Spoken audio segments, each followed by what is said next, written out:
দিনগুলো এমনি চলে যায় একটানা। দিনের মাঝখানটা স্কুল নেয় খাবলিয়ে, সকালে বিকেলে ছিটিয়ে পড়ে তারই বাড়তির ভাগ।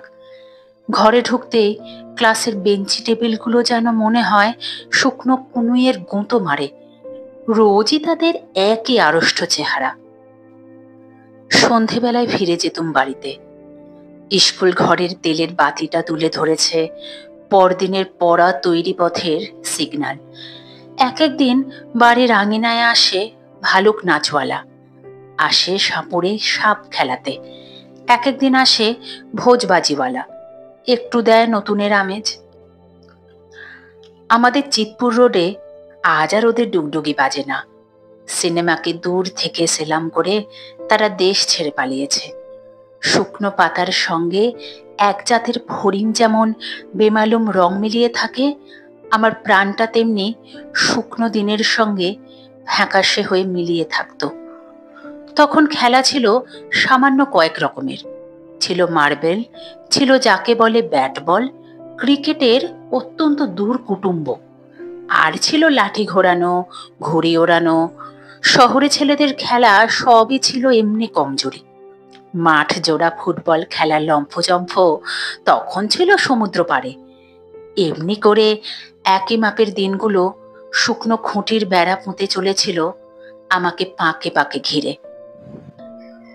এমন সময় একদিন বাজল সানাই বারোয়া সুরে। বাড়িতে এলো নতুন বউ, কচি সামলা হাতে সরু সোনার চুড়ি। পলক ফেলতেই ফাঁক হয়ে গেল বেড়া। দেখা দিল চেনাশোনার বাহির সীমানা থেকে মায়াবী দেশের নতুন মানুষ। দূরে দূরে ঘুরে বেড়াই, সাহস হয় না কাছে আসতে। ও এসে বসেছে আদরের আসনে, আমি যে হেলা ফেলার ছেলে মানুষ। দুই মহলে বাড়ি তখন ভাগ করা। পুরুষরা থাকে বাইরে, মেয়েরা ভিতর কোঠায়। নবাবী কায়দা তখনও চলে আসছে। মনে আছে দিদি বেড়াচ্ছিলেন ছাদের উপর নতুন বউকে পাশে নিয়ে। মনের কথা বলা বলি চলছিল। আমি কাছে যাবার চেষ্টা করতেই এক ধমক। এ পাড়া যে ছেলেদের দাগ কাটা গণ্ডির বাইরের, আবার শুকনো মুখ করে ফিরতে হবে সে ছ্যাতলা পোড়া পুরনো দিনের আড়ালে। হঠাৎ দূর পাহাড় থেকে বর্ষার জল নেমে সাবেক বাঁধের তলা খুইয়ে দেয়। এবার তাই ঘটল। বাড়িতে নতুন আইন চালানের কর্ত্রী। বউ ঠাকুরনের জায়গা হলো বাড়ির ভিতরের ছাদের লাগাও ঘরে। সেই ছাদে তারই হলো পুরো দখল। পুতুলের বিয়েতে ভোজের পাতা পড়তো সেইখানে। নেমন্তন্নের দিনে প্রধান ব্যক্তি হয়ে উঠত এসব ছেলে মানুষরাই। বউ ঠাকুরন রাঁধতে পারতেন ভালো, খাওয়াতেও ভালোবাসতেন। এই খাওয়ার শখটাকে মেটাতে আমার হাজিরা পেতেন। স্কুল থেকে ফিরে এলেই তৈরি থাকতো আপন হাতের প্রসাদ। চিংড়ি মাছের চচ্চড়ির সঙ্গে পান্তা ভাত মেখে যেদিন দিতেন অল্প একটু লঙ্কার আভাস দিয়ে, সেদিন তো আর কথাই ছিল না। মাঝে মাঝে যখন আত্মীয় বাড়িতে যেতেন, ঘরের সামনে তার চটি জুতো আর দেখতে পেতাম না। তখন রাগ করে ঘরের থেকে কোনো একটা দামি জিনিস লুকিয়ে রেখে ঝগড়ার পত্তন করতুম। বলতে হতো, তুমি গেলে তোমার ঘর সামলাবে কে? আমি কি চৌকিদার?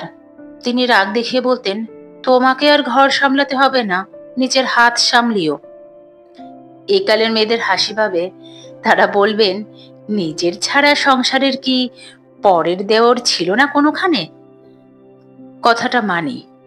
এখনকার কালের বয়স সকল দিক থেকেই তখনকার থেকে হঠাৎ বেড়ে গিয়েছে।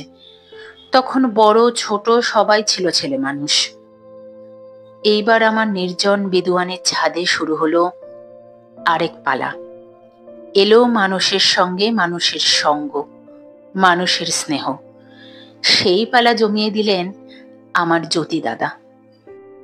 ছাদের রাজ্যে নতুন হাওয়া বইল, নামলো নতুন ঋতু। তখন পিতৃদেব জোড়াসাঁকোয় বাস ছেড়েছিলেন। জ্যোতি দাদা এসে বসলেন বাইরের তেতলার ঘরে। আমি একটু জায়গা নিলুম তারই কোণে। অন্দর মহলের পর্দা রইল না। আজ এ কথা নতুন ঠেকবে না, কিন্তু তখন এত নতুন ছিল যে মেপে দেখলে তার ধুই পাওয়া যায় না। আরো অনেক কাল আগে, আমি যখন শিশু, মেজদাদা সিভিলিয়ান হয়ে দেশে ফিরেছেন।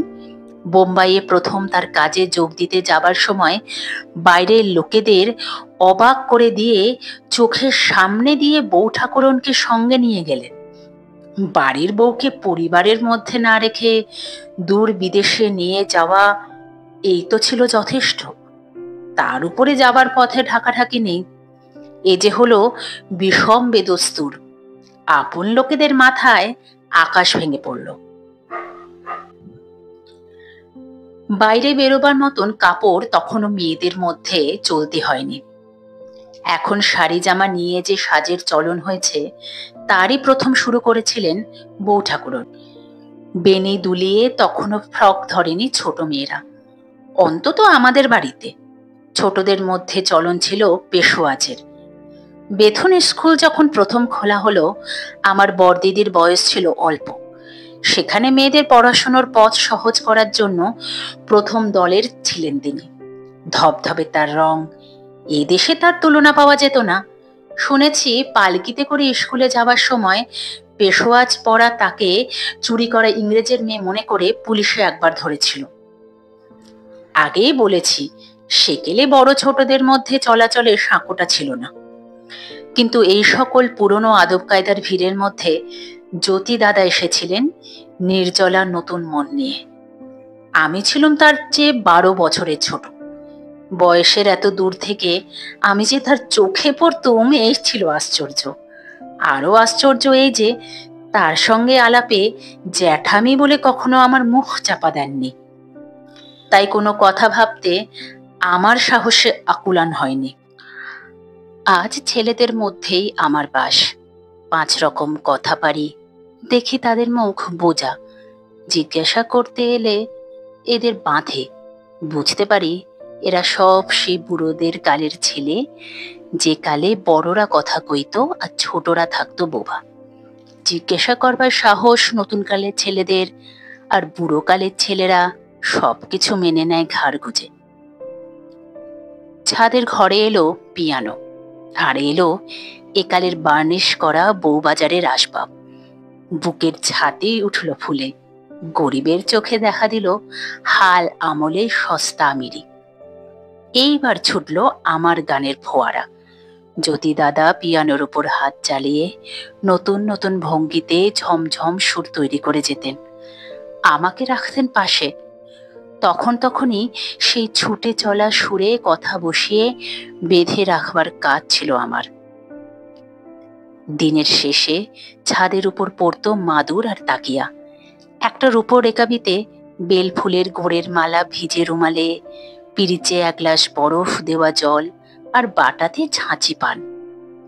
বউ ঠাকুরন গা ধুয়ে চুল বেঁধে তৈরি হয়ে বসতেন। গায়ে একখানা পাতলা চাদর উড়িয়ে আসতেন জ্যোতি দাদা। বেহালাতে লাগাতেন ছড়ি। আমি ধরতুম চড়া সুরের গান। গলায় যেটুকু সুর দিয়েছিলেন বিধাতা, তখনও তা ফিরিয়ে নেননি।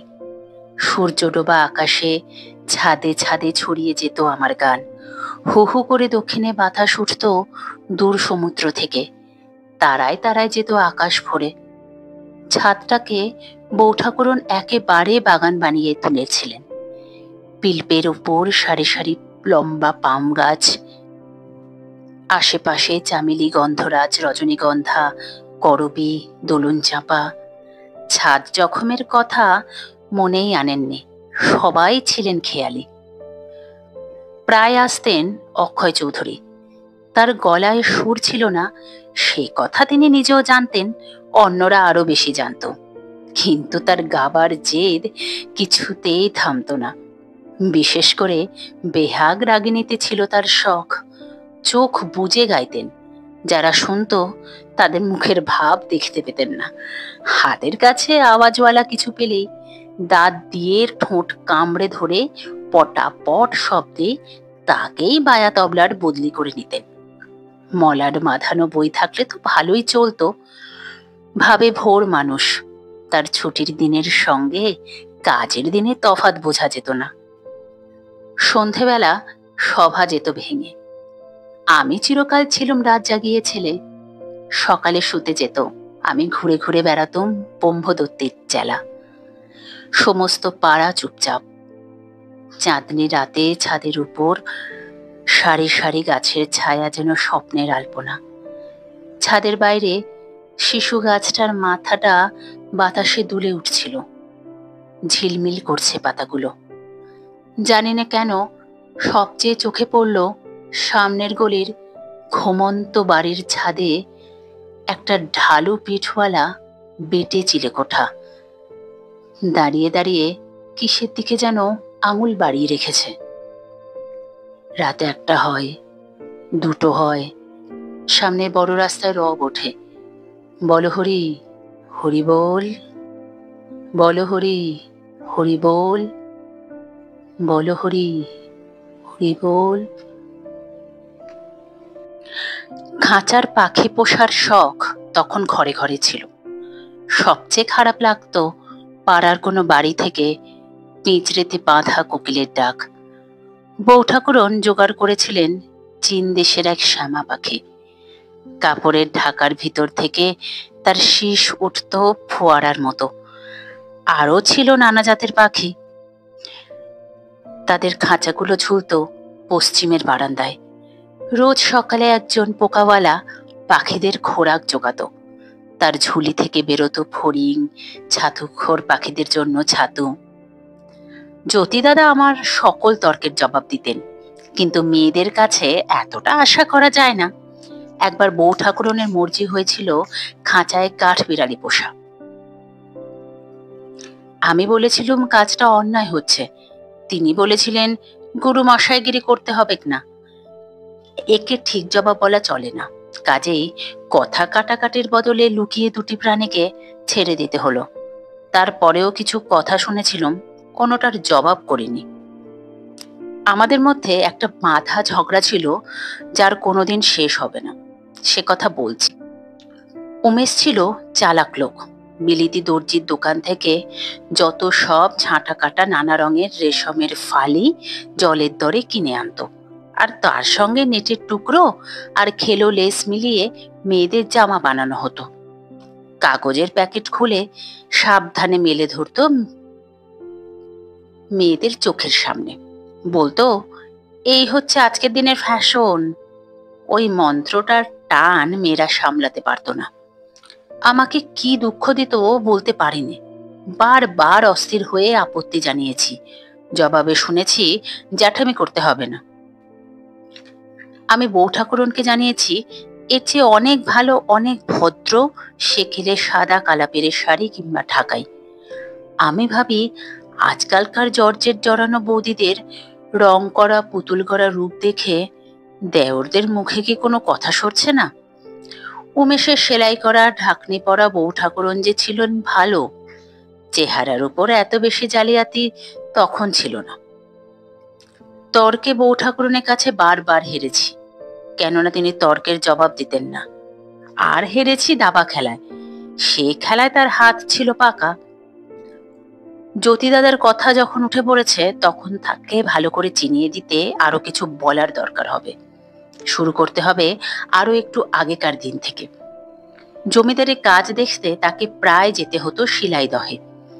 একবার যখন সেই দরকারে বেরিয়েছিলেন, আমাকেও সঙ্গে নিয়েছিলেন। তখনকার পক্ষে এটা ছিল বেদস্তুর, অর্থাৎ লোকে যাকে বলে বাড়াবাড়ি হচ্ছে।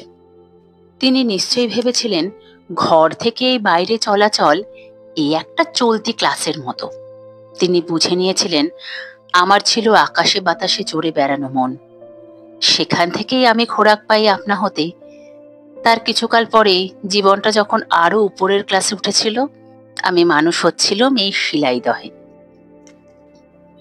পুরনো নীলকুঠি তখনও খাড়া ছিল, পদ্মা ছিল দূরে। নিচের তলায় কাছারি, উপরের তলায় আমাদের থাকার জায়গা।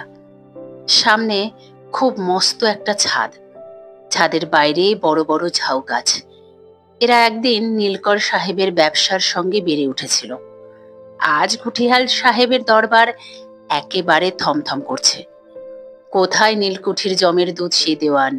কোথায় লাঠি কাঁধে কোমর বাঁধা পেয়ারার দল, কোথায় লম্বা টেবিল পাতা ঘর, যেখানে ঘোড়ায় চড়ে সদর থেকে সাহেবরা এসে রাতকে দিন করে দিত।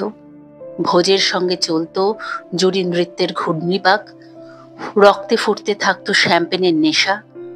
হতভাগা রায়তদের দোহাই পাড়া কান্না উপরিওয়ালাদের কানে পৌঁছত না।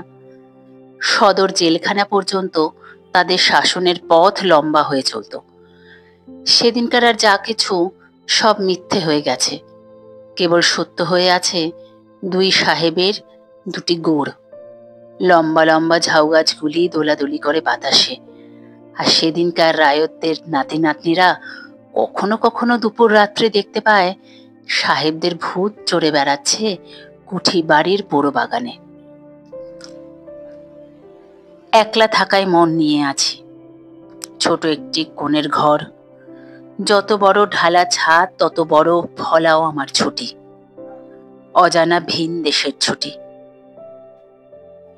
পুরনো দিঘির কালো জলের মতো তার থই পাওয়া যায় না। বউ কথা কাউ ডাকছে তো ডাকছি, উড়ো ভাবনা ভাবছি তো ভাবছি। সেই সঙ্গে সঙ্গে আমার খাতা ভরে উঠতে আরম্ভ করেছে পদ্যে। সেগুলো যেন ঝরে পড়বার মুখে মাঘের প্রথম ফসলের আমের বোল। ঝরেও গেছে। তখনকার দিনে অল্প বয়সের ছেলে, বিশেষত মেয়ে, যদি অক্ষর গুণে দু এক ছত্র পদ্য লিখত, তাহলে দেশের সমাজদাররা ভাবত এমন যেন আর হয় না, কখনো হবেও না। যেসব মেয়ে কবিদের নাম দেখেছি, কাগজে তাদের লেখাও বেরিয়েছে, তারপরে অতি সাবধানে 14 অক্ষর বাঁচিয়ে লেখা ভালো ভালো কথা আর কাঁচা কাঁচা মিল যেই গেল মিলিয়ে, অমনি তাদের সেই নাম মোছা পটে আজকাল মেয়েদের সারি সারি নাম উঠে ফুটে। ছেলেদের সাহস মেয়েদের চেয়ে অনেক কম, লজ্জা অনেক বেশি। সেদিন ছোট বড় বয়সের ছেলে কবি কবিতা লিখছে, মনে পড়ে না, এক আমি ছাড়া। আমার চেয়ে বড় বয়সের এক ভাগ্নে একদিন বাতলিয়ে দিলেন 14 অক্ষরের ছাঁচে কথা ঢাললে সেটা জমে ওঠে পদ্যে।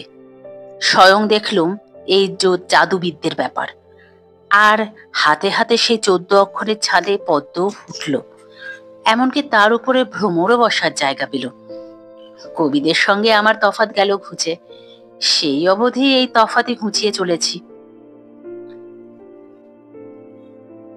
মনে আছে ছাত্রবৃত্তির নিচের ক্লাসে যখন পড়ি, সুপারিনটেন্ডেন্ট গোবিন্দবাবু গুজব শুনলেন যে আমি কবিতা লিখি। আমাকে ফরমাশ করলেন লিখতে। ভাবলেন নর্মাল স্কুলের নাম উঠবে জল জ্বলিয়ে। লিখতেও হলো, শোনাতেও হলো ক্লাসের ছেলেদের। শুনতে হলো যে এ লেখাটা নিশ্চয়ই চুরি। নিন্দুকেরা জানতে পারেননি, পরে যখন শেয়ানা হয়েছি ভাব চুরিতে হাত পাকিয়েছি। কিন্তু এই চোরাই মালগুলো বড্ড দামি জিনিস। মনে পড়ে পয়ারে ত্রিপদীতে মিলিয়ে একবার একটা কবিতা বানিয়েছিলাম।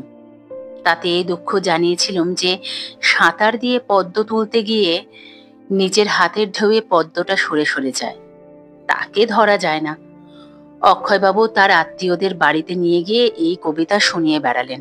আত্মীয়রা বললেন ছেলেটির লেখার হাত আছে। বউ ঠাকুরানের ব্যবহার ছিল ঠিক উল্টো। কোনো কালে আমি যে লিখিয়ে হব এ তিনি কিছুতেই মানতেন না। কেবলই খোঁটা দিয়ে বলতেন কোনো কালে বিহারী চক্রবর্তীর মতো লিখতে পারবো না। আমি মনমরা হয়ে ভাবতুম তার চেয়ে অনেক নিচের ধাপে মার্কা যদি মিলতো, তাহলে মেয়েদের সাজ নিয়ে তার খুদে দেওরদের পছন্দ অপছন্দ অমন করে ধুলোয় উড়িয়ে দিতে তার বাঁধত। জ্যোতিদাদা ঘোড়ায় চড়তে ভালোবাসতেন। বউ ঠাকুরনকে ঘোড়ায় চড়িয়ে চিতপুরের রাস্তা দিয়ে ইডেন গার্ডেনে বেড়াতে নিয়ে যেতেন, এমন ঘটনাও সেদিন ঘটেছিল। শিলাইদহে আমাকে দিলেন এক টাট্টু ঘোড়া। সে জন্তুটা কম দৌড়বাজ ছিল না। আমাকে পাঠিয়ে দিলেন রথতলার মাঠে ঘোড়ার দৌড় করিয়ে আনতে। সে এবড়ো খেবড়ো মাঠে পড়ি মরি করতে করতে ঘোড়া ছুটিয়ে আনতুম।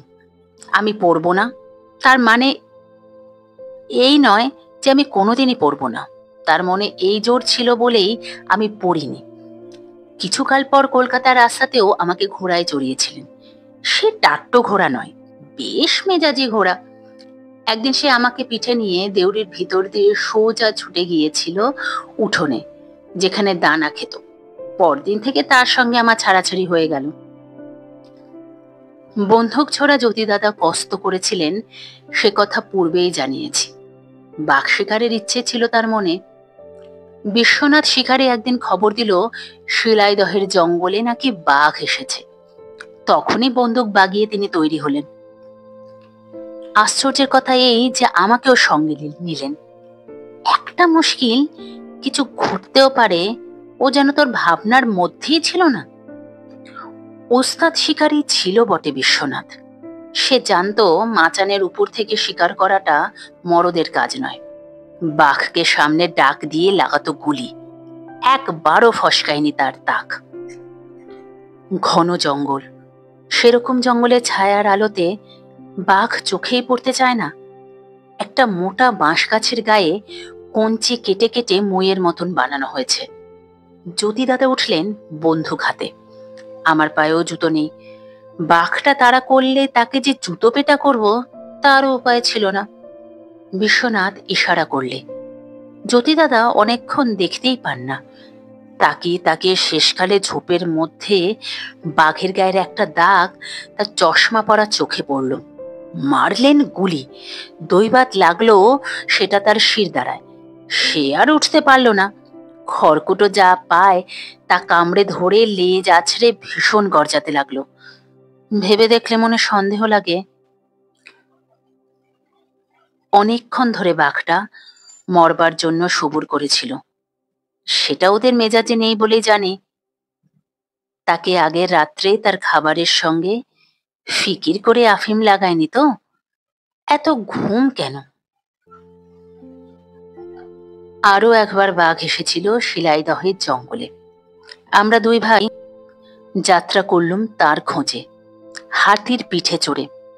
আখের ক্ষেত থেকে পটপট করে আখ উপড়িয়ে চিবোতে চিবোতে পিঠে ভূমিকম্প লাগিয়ে চলল হাতি ভারেক্কি চারে। সামনে এসে পড়ল বন। হাঁটু দিয়ে চেপে সুর দিয়ে টেনে গাছগুলোকে পেরে ফেলতে লাগলো মাটিতে। তার আগেই বিশ্বনাথের ভাই চামড়ুর কাছে গল্প শুনেছিলাম। সব বনে সে ব্যাপার হয় বাঘ যখন লাফ দিয়ে হাতির পিঠে চড়ে থাবা বসিয়ে ধরে, তখন হাতি গা গা শব্দে ছুটতে থাকে বন জঙ্গলের ভিতর দিয়ে। পিঠে যারা থাকে গুঁড়ির ধাক্কায় তাদের হাত পা মাথার হিসেব পাওয়া যায় না। সেদিন হাতির উপর চড়ে বসে শেষ পর্যন্ত মনের মধ্যে ওই হাড়গোড় ভাঙার ছবিটা, ভয় করাটা চেপে রাখলুম লজ্জায়।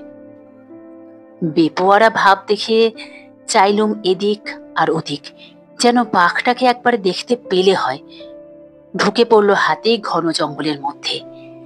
এক জায়গায় এসে থমকে দাঁড়ালো। মাহুত তাকে চেতিয়ে তোলার চেষ্টা করল না।